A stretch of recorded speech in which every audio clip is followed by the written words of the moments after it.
fascination with hollowed ornaments, hollowing in the finials and all that go with it. When I started turning, I think it was about 96,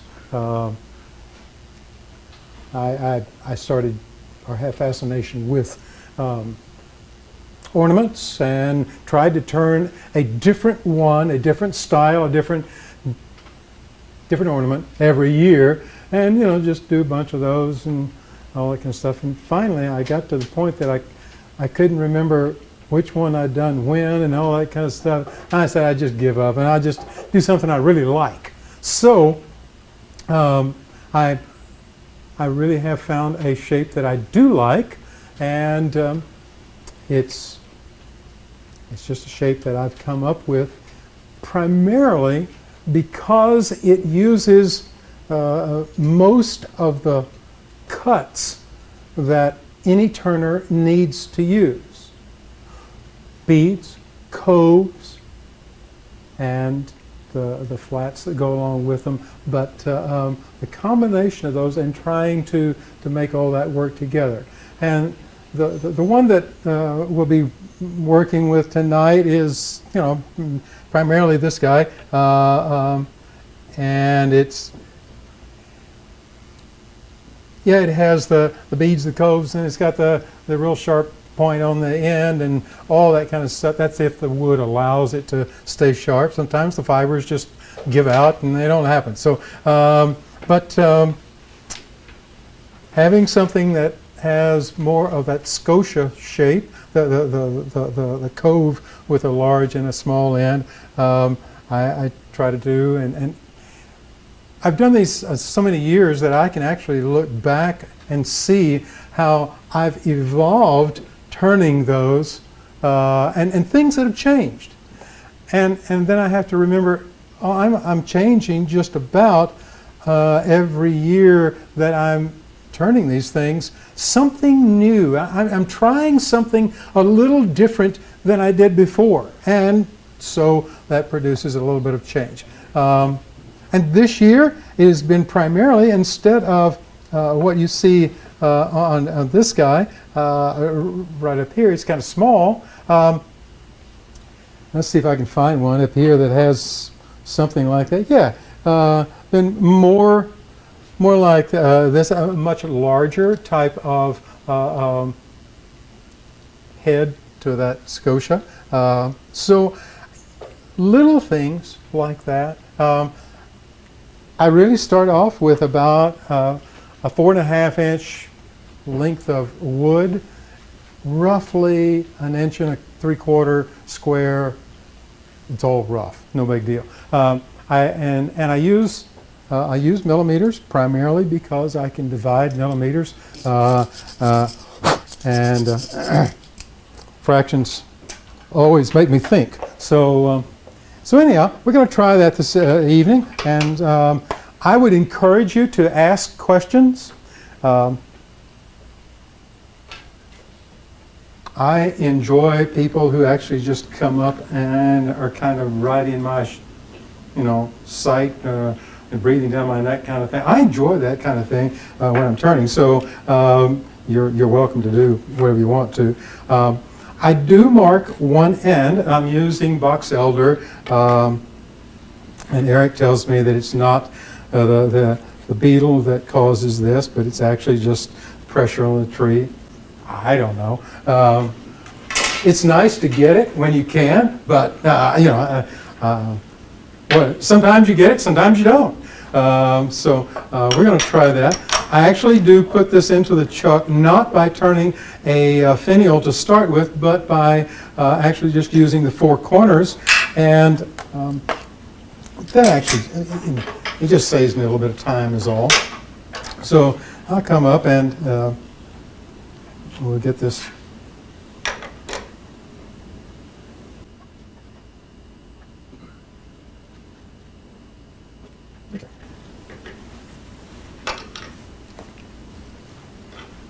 All right. After that, this is pretty useless.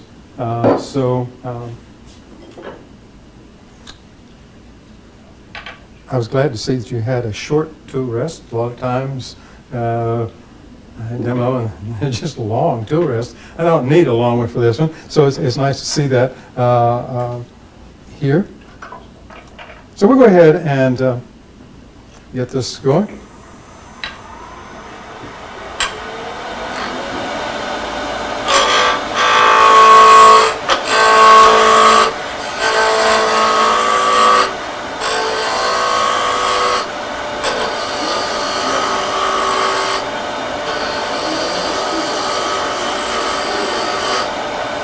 It doesn't really make too much difference whether you're using a small gouge like this or the big gouge. They all work the same.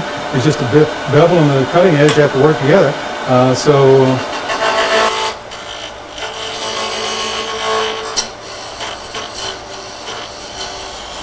Now, you've got to go down to about 37 millimeters to start with. At least that's what I've come up with.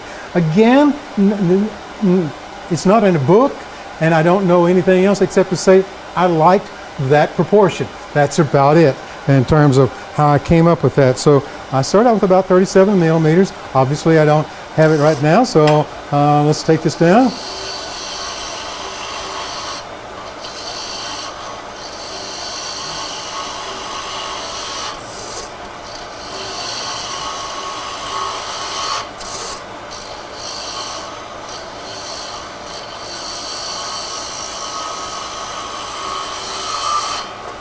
Yeah, we're good. We're good, go. And all that's doing is setting me up for what I'm going to use with my story stick. I mean, even my story stick has changed.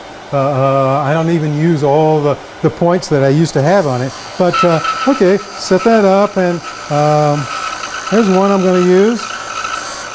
This guy.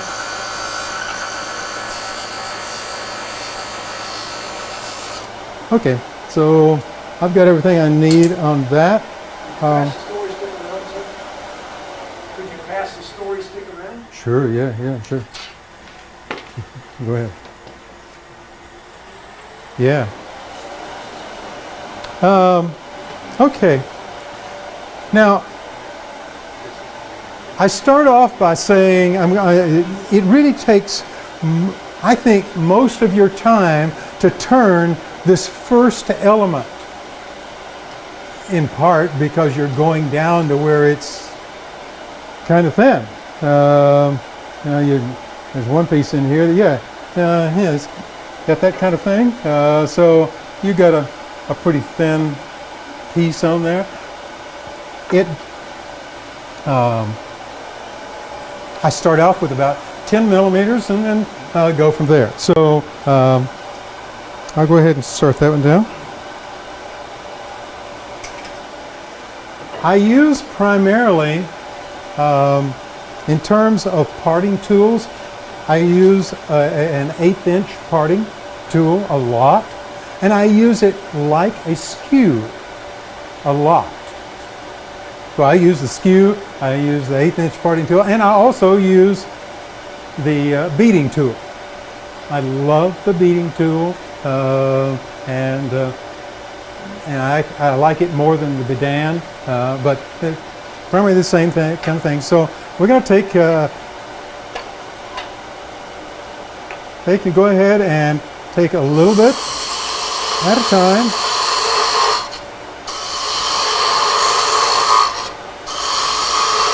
Just lifting the handle.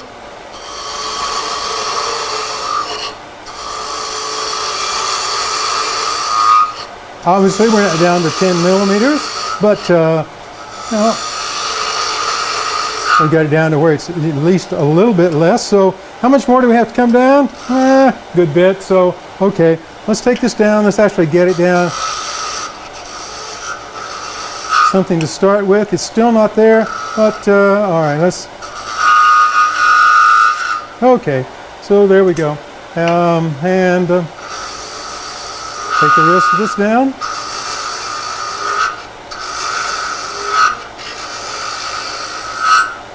And just cut that back using the point. That's all using there. Do a little bit of a cut, going in and making just a little bit of slicing cut, and that's going to be the mark for that element. So there's going to be a bead going back into that point, and this, I'm going to actually set myself up for a cut that will occur later on. And it also gets some of the waste wood out of the way, just gives me a little bit of room. And then just go to our friendly spindle gouge and let's start taking some of this away.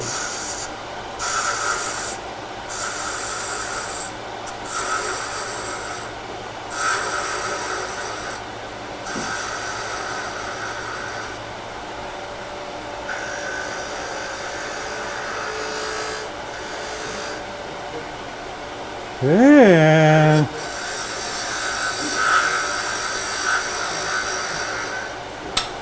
I don't know that there's any right shape.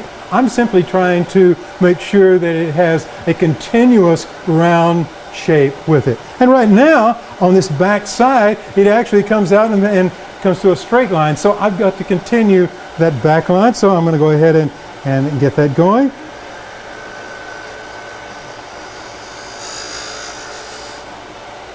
I'm going to get there. All right. And then start work on this forward part.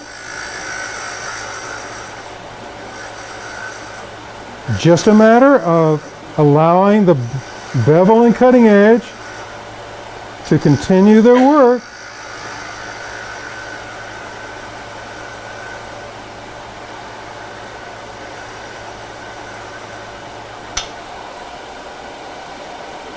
Okay. Okay, all right.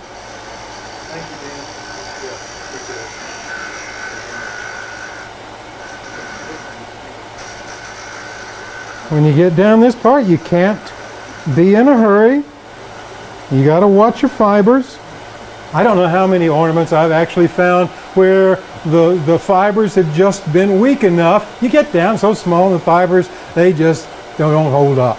So in that case, you have a little bit of design opportunity. So, but this one looks like it may hold up.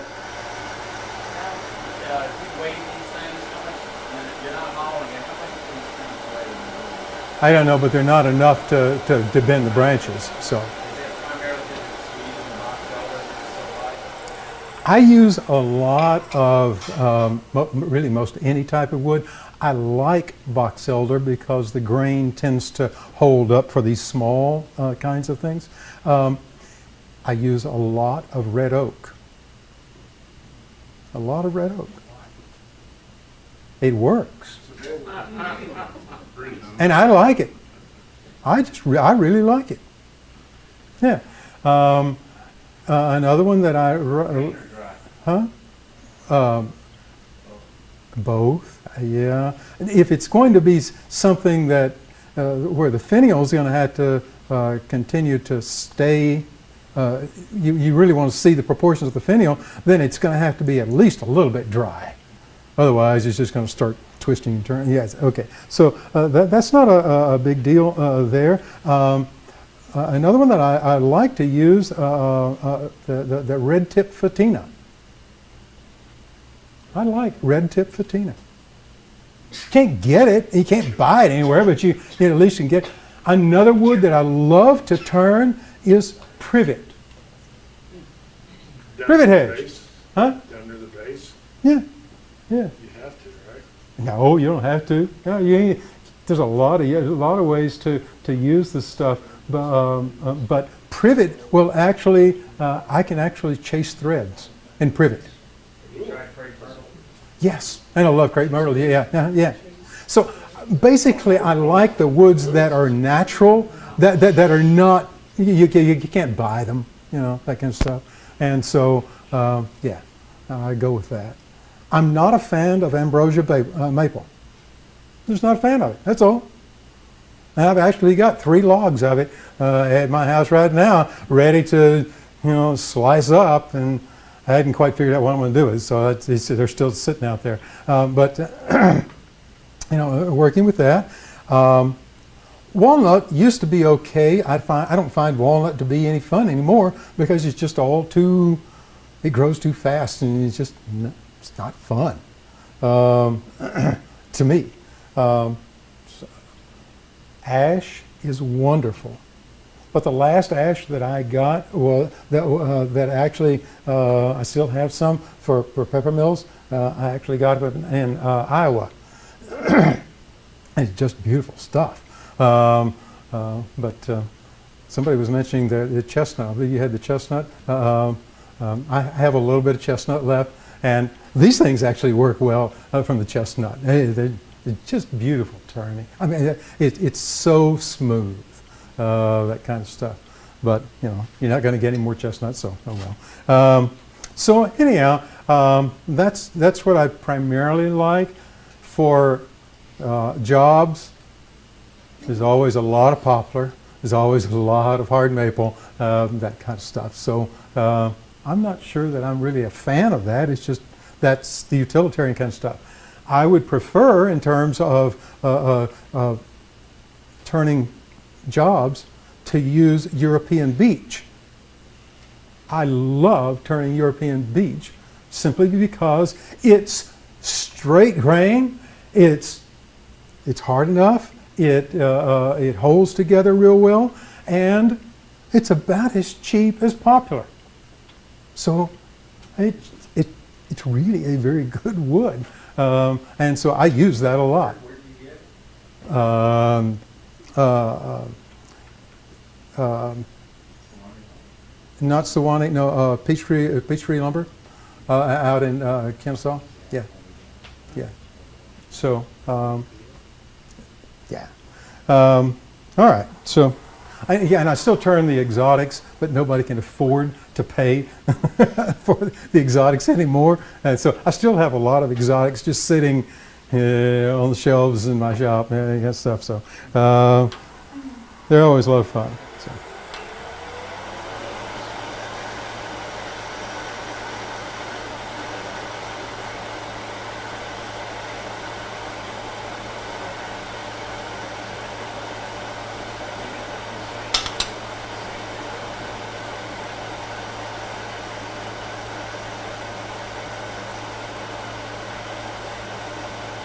Stupid question from the school side. Is that the top or the bottom? Is that a question of me?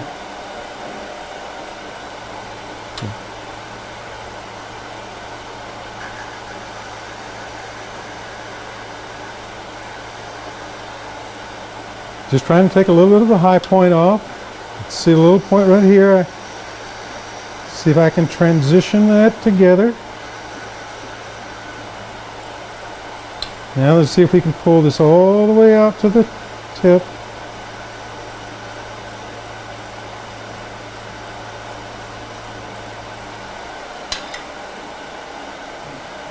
Use our skew to come back and just put a little point on it. Okay, so now we actually get to the place that this beading tool really performs well, because I can actually come in and take a skew cut. You could do it with a skew, no big deal. But I like this, so I'm going to take and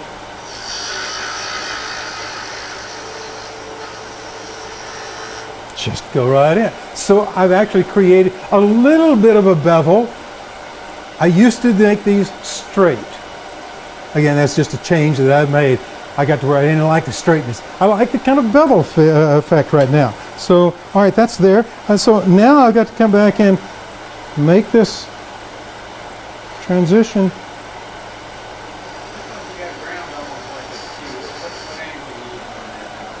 This beading tool.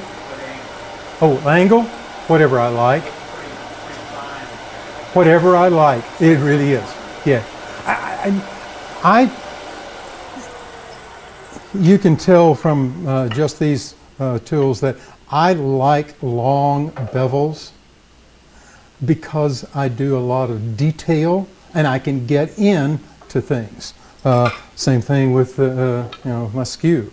I'm using a long bevel. Now you would want to use this on a really hard fiber wood because it's not strong enough right up here, but still.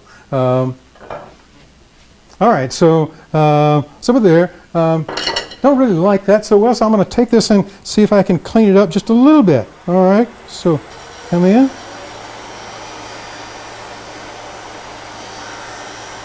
There it is. Now that piece is just cleaned up.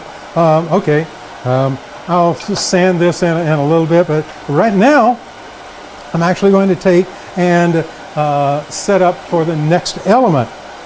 So it's going to be 29 millimeters. And easily to use the parting tool.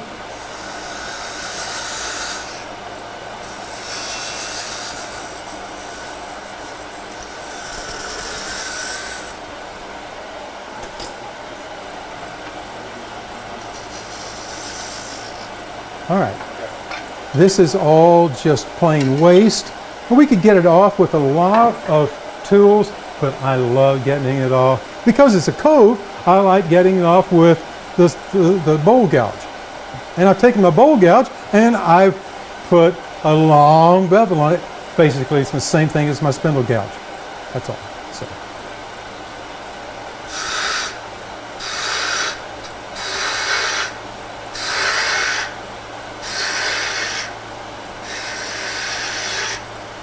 Now, one of the things that I do like to do is actually create a little bit of a mark. So using this tool to make that mark, great. Now, because there's going to be another element that I'm going to put in, and I'm going to use it right against that mark. So that's what I'm going for. All right, so using the bowl gouge is using just the same kind of motion that you would use if you were turning the inside of a bowl. There's nothing different about doing this, okay? But it also evacuates the wood really well.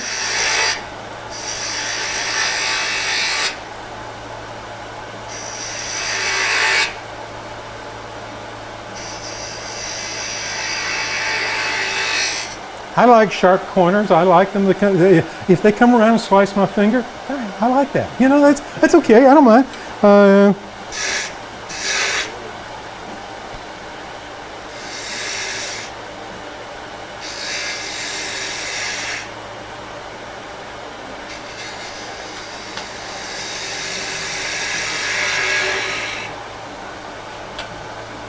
So now we get down to the place where we can use the bowl gouge for part of this, but we're going to have to go to the spindle gouge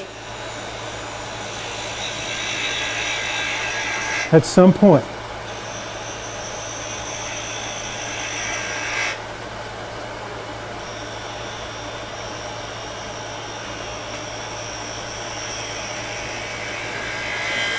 And remember with a cove that we were coming at it from two different directions, and we don't really have a flat place in it. They're coming that direction, coming this direction, and they meet. That's really all that happens. So, all right, let's kind of get this working that way. There's a little bit too much of an angle at this point, so I'm going to take that angle out, make it a little bit more curved.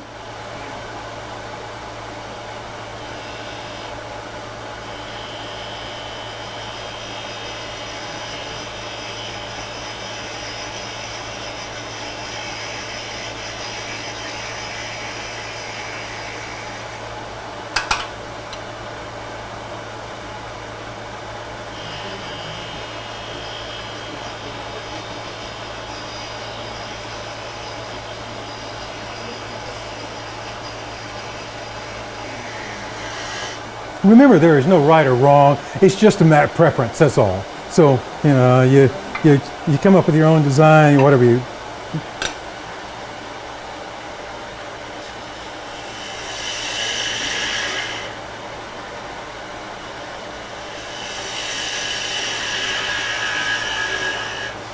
All right, so he's coming down on this side, and I got to make sure that this other side comes down at the same angle, and we actually meet at some point. So, all right, so this one obviously is a little bit too thick on that side, so let's work on that part.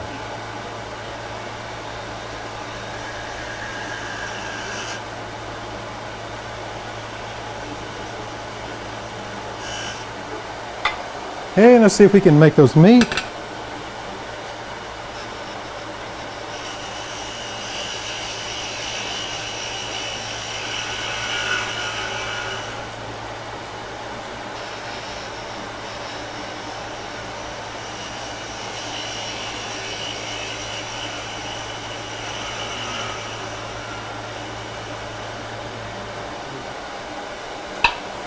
Okay, so now it would be okay to have a flat as the transition between this element and the bead. I decided I wanted it different. I actually want an angle to go in. So I'm going to take this, take the beading tool, slicing.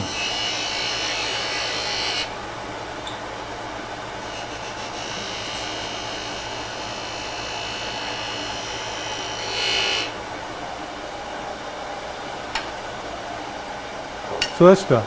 Okay. Now the bead itself, okay, it's an element by itself, so we need to actually figure out where that's going to be. Okay. That's where it all, so everything else has got to be some type of bead in here. All right, so let's,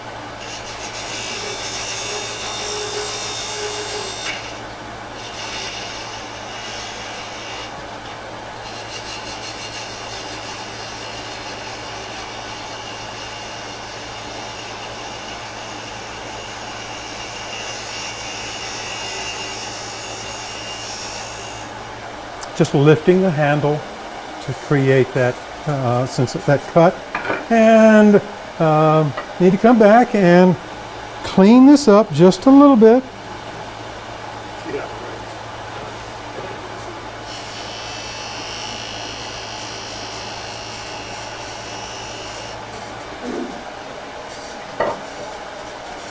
Okay, now we can start work on the actual other side of the bead here.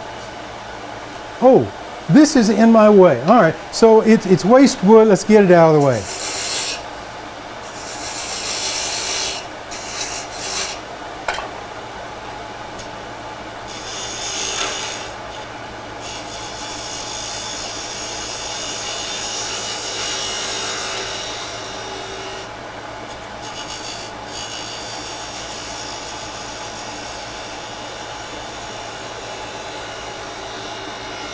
Well, obviously I've come down to the bottom of where I'd cut that out, so let's go down a little bit further. All right, so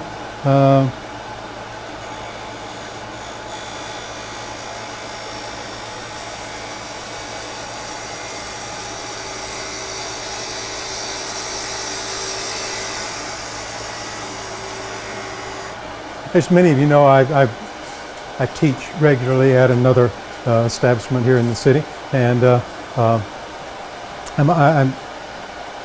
I've always thought it would be fun to teach a class on actually picking up cuts.